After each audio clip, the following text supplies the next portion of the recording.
Hello all, welcome to my YouTube channel. Today we are discussing about the theories of learning. That is the first theory, behaviorism, and Skinner's operant conditioning, then Pavlov's experiment. These are the theories and these are the points which we are discussing in this video. First നമ്മൾ explain ചെയ്യാൻ പോകുന്നത് behaviourism എന്താണെന്നുള്ളതാണ്.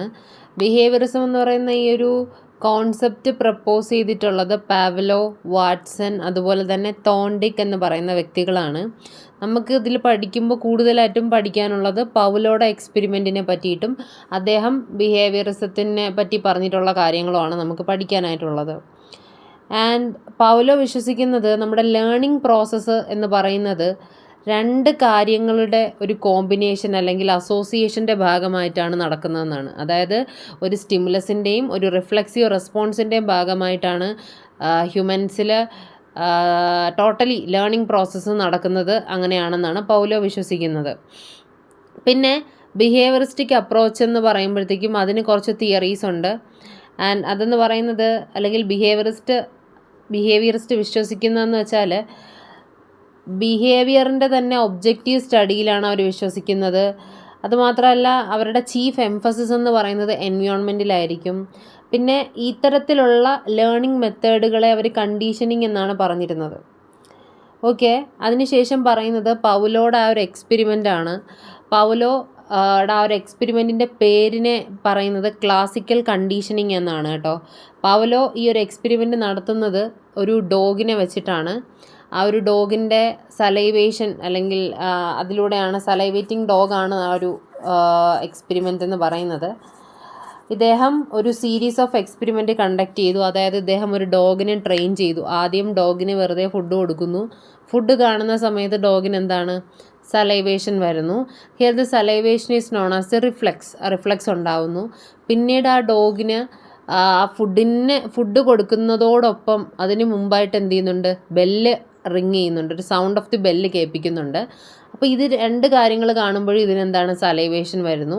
അങ്ങനെ കുറേ നാൾ ഇദ്ദേഹം ഈ food കൊടുക്കുന്നതിന് മുമ്പായിട്ട് ഇങ്ങനെ ബെല്ല് റിപ്പീറ്റ് ചെയ്ത് അതൊരു ബിഹേവിയർ ആക്കി ആ ഒരു ഡോഗിൻ്റെ ഉള്ളിൽ വളർത്തിയെടുത്തു.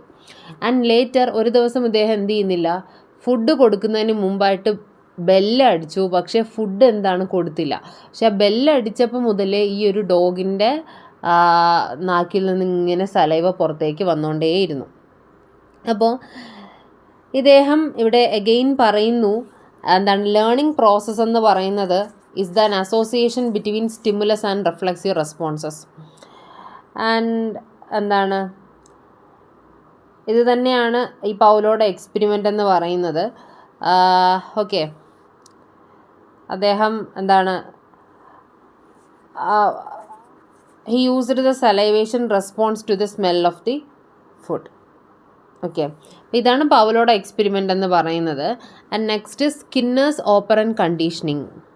സ്കിന്നേഴ്സ് ഓപ്പറൻറ്റ് കണ്ടീഷനിങ് എന്ന് പറയുന്നത് എന്താണ്, ഒരു ഓപ്പറൻറ്റ്, അത് ഓപ്പറൻറ്റ് എന്ന് പറയുമ്പോഴത്തേക്കും സറൗണ്ടിങ് എൻവയോൺമെൻറ്റിൻ്റേതായിട്ട് അല്ലെങ്കിൽ ഒരു ഓർഗാനിസം ക്രിയേറ്റ് ചെയ്യുന്ന റെസ്പോൺസിനെയാണ് ഓപ്പറൻ്റ് എന്ന് പറയുന്നത്.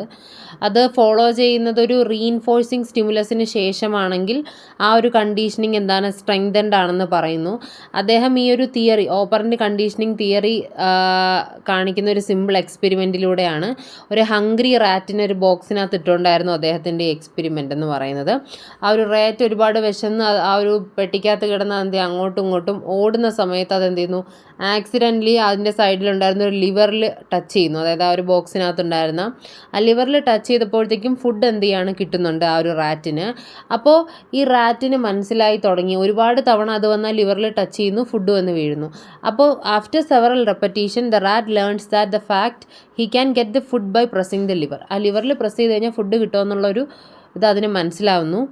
ആൻഡ് നമുക്കിവിടെ പറയാം, ഇവിടെ ഫുഡാണ് ആ ഒരു റാറ്റിൻ്റെ ആക്ടിവിറ്റിയെ റീഇൻഫോഴ്സ് ചെയ്തത്. അതായത് food reinforces the rat activity of pressing the liver. ഇനി പറയുന്നത് ഓപ്പറൻ്റ് കണ്ടീഷനിങ്ങിൻ്റെ മറ്റൊരു പേരാണ് റീഇൻഫോഴ്സ്മെൻറ്റ് കണ്ടീഷനിങ് എന്ന് പറയുന്നത്. അപ്പോൾ ഇത്തരത്തിലുള്ള റീഇൻഫോഴ്സ്മെൻറ്റ് കണ്ടീഷനിങ്ങിൻ്റെ പ്രിൻസിപ്പിൾ എന്ന് പറയുന്നത്, ഇത്തരത്തിലുള്ള ലേണിംഗ് എന്ന് പറയുന്നത് is that behaviour changes according to its immediate consequence. എന്താണ് ഓരോ കോൺസിക്വൻസിനനുസരിച്ച് ബിഹേവിയർ ചേഞ്ച് ചെയ്യുന്നു എന്നുള്ളതാണ് ഇവിടെ പറയുന്നത്. അതായത് ആ ഒരു എലി തന്നെ ആ ഒരു ബോക്സിനകത്ത് കിടന്നു, അതിൻ്റെ ആ ഒരു സഫക്കേഷൻ, അതിന് പുറത്ത് പോകണം, അതിന് വിശക്കുന്നുണ്ട്, അങ്ങനെ അത് കിടന്ന് ഓടി അപ്പോഴാണ് അത് ആ ലിവറിൽ ടച്ച് ചെയ്യുന്നതും ഫുഡ് കിട്ടുന്നതും. അങ്ങനെ അത് ആ ഒരു ബിഹേവിയറുമായിട്ട് എന്തായി, അതിന് മനസ്സിലായി തുടങ്ങി. അങ്ങനെ അതിൽ ടച്ച് ചെയ്ത് കഴിഞ്ഞാൽ ഫുഡ് കിട്ടുമോ എന്നുള്ളത് മനസ്സിലായി കഴിഞ്ഞു. അപ്പോൾ ഒരു ഇമ്മീഡിയറ്റ് കോൺസിക്വൻസസിൻ്റെ ഭാഗമായിട്ടാണ് എന്ത് ചെയ്യുന്നത്, ബിഹേവിയർ ചേഞ്ച് ചെയ്യുന്നതെന്നാണ് ഓപ്പറൻ്റ് കണ്ടീഷനിങ്ങിലൂടെ പറയുന്നത്. പിന്നീട് സ്കിന്നർ പോസിറ്റീവ് നെഗറ്റീവ് റീഇൻഫോഴ്സ്മെൻറ്റുകളെ പറ്റി പറയുന്നുണ്ട്. പോസിറ്റീവ് റീഇൻഫോഴ്സ്മെൻ്റ് എന്ന് പറയുമ്പോഴത്തേക്കും എന്താണ്, അതായത് ഒരു സ്റ്റിമുലസ് ഇപ്പോൾ നമുക്ക് ആഗ്രഹിച്ച ഒരു ഡിസൈഡ് റെസ്പോൺസ് കിട്ടാനുള്ള പ്രോബബിലിറ്റി ഇൻക്രീസ് ചെയ്യുന്നുണ്ടെങ്കിൽ പോസിറ്റീവ് റീഇൻഫോഴ്സ്മെൻറ്റും, ആ ഒരു സ്റ്റിമുലസ് നമ്മൾ ഡിസൈഡ് ആയിട്ടുള്ള റെസ്പോൺസ് കിട്ടാനായിട്ട് ഉള്ള ആ ഒരു പ്രോബബിലിറ്റി ഡിക്രീസ് ചെയ്യുകയാണ് ചെയ്യുന്നതെങ്കിൽ നെഗറ്റീവ് റെസ്പോൺസസ് എന്നാണ് പറയുന്നതെന്നും അദ്ദേഹം പറയുന്നുണ്ട്. ഈ ഒരു റാറ്റിൻ്റെ എക്സ്പെരിമെൻറ്റ് മാത്രമല്ല, ഒരു പീജിയൻ്റെ എക്സ്പെരിമെൻറ്റും ഇദ്ദേഹം ചെയ്തിട്ടുണ്ട്. അതിൽ അദ്ദേഹം ചെയ്യുന്നതെന്ന് വെച്ചാൽ ഒരുപാട് ബോൾസ് വെച്ചിട്ട് ഒരു പീജിയനും ഉണ്ട്. അപ്പോൾ ആ പീജിയൻ വന്നൊരു റെഡ് ബോളിൽ വന്ന് പെക്ക് ചെയ്യുന്ന സമയത്ത് അതിനകത്തുനിന്ന് ഫുഡ് കിട്ടുന്നുണ്ട്. അപ്പോൾ ആ ഒരു ഫുഡ് കാരണം പീജിയൻ എന്ത് ചെയ്യാണ്, ആ ഒരു സെയിം ബോൾ തന്നെ, അതായത് സെയിം റെഡ് ബോൾ തന്നെ വീണ്ടും പെക്ക് ചെയ്യുന്നതായിട്ടൊരു എക്സ്പെരിമെൻറ്റും അദ്ദേഹം ചെയ്തിട്ടുണ്ട്.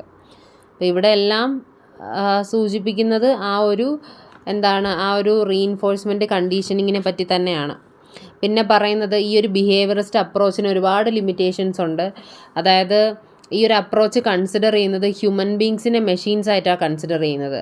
പിന്നെ അതുപോലെ തന്നെ ഇതിനകത്ത് നമുക്ക് അനിമൽസിനെ വെച്ചിട്ടുള്ള ഈ എക്സ്പെരിമെൻ്റ് എന്ന് പറയുന്നത് ഒരിക്കലും ഹ്യൂമൻ ബീങ്സിൻ്റെ ലേണിംഗ് കപ്പാസിറ്റിയും അനിമൽസിൻ്റെ ലേണിംഗ് കപ്പാസിറ്റിയും, അല്ലെങ്കിൽ അനിമൽസിനെ വെച്ചുകൊണ്ട് നമുക്ക് ഹ്യൂമൻസിനെ കമ്പയർ ചെയ്യാനായിട്ട് പറ്റില്ല എന്നുള്ളതാണ് അടുത്ത ലിമിറ്റേഷൻ എന്ന് പറയുന്നത്. പിന്നെ അത് മാത്രമല്ല,